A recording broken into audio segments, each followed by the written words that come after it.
ও ভাই, হয়েছে কি, আমি টাকা আনতে ভুলে গেছি। আমার জুতাগুলো ফ্রিতে একটু পলিশ করে দিবেন, খুব বিপদে পড়ছি। কি ভাই টাকা আনেন নাই? টাকা ছাড়া কিভাবে দেবো? বলে রেখেছি না ভাই, ভাই, হবে না। দেখেন না ভাই প্লিজ, কত কষ্ট লাগে, রং করা লাগে, টাকা লাগবে, দেখেন টাকা না। ছাড়া হবে না, অন্য কোথাও ঠিক যাবেন আছে যান। ভাই। ভাই, আমি টাকা আনতে ভুলে গেছি, আমার জুতাগুলো ফ্রিতে একটু পলিশ করে দিবেন। হয়েছে কি, বাসা থেকে বের হয়ে দেখি যে আমার মানি ব্যাগটা নাই সাথে।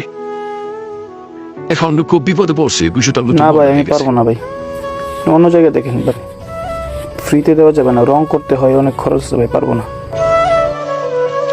ভাই, আমি বাসা থেকে বের হয়ে দেখি আমার মানি ব্যাগটা আনতে ভুলে গেছি। এখন জুতাগুলো একটু পলিশ করে দেবেন ফ্রিতে। না ভাই, টাকা আনতে ভুলে গেছি আর কি। ফ্রিতে হবে না ভাই, আপনি অন্য কোথাও নিয়ে যান। ফ্রিতে হবে না, আমাদের অনেক খরচ তো ভাই, দিতে পারবো না, দুঃখিত ভাই। দয়া করে আপনি অন্য কোথাও যান। আঙ্কেল, কেমন আছেন? হয়েছে কি, আমি বাসা থেকে বের হয়ে এদিকে আমার মানি ব্যাগটা আনতে মনে নাই।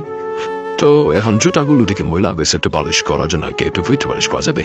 অনেকের কাছে গেছিলাম, বুঝছেন, কেউ আমাকে ফ্রিতে করে দেয় না। বাসায় টাকা রেখে এসছেন, কোনো সমস্যা না, আপনি একটু বসুন, আমি এখনই করে দিচ্ছি। একটু ধৈর্য ধরে বসেন, আপনি টাকা আনতে নাই পারেন, সমস্যা নেই। মানুষের বিপদে যদি মানুষ না থাকে তাহলে আমরা মানুষ কেন হইলাম? আপনি বসেন, আমি করে দিচ্ছি।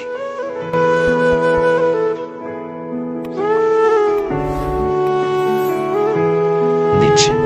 এই যে এবার দেখেন হয়ে গেছে প্রায় আপনার এটা, দেন ওই জুতাটা দেন, শেষ করে দিই।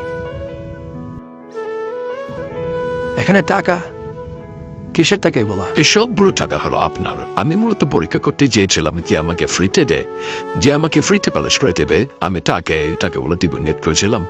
অনেকের কাছে কিছু কেউ আমাকে দেয় নাই, কিন্তু শেষ পর্যন্ত আপনি দিচ্ছেন, জন্য এগুলো আপনাকে আমার তরফ থেকে পুরস্কার দেওয়া। তারপরে আমি পুরস্কার দিচ্ছি। ঠিক আছে চাচা?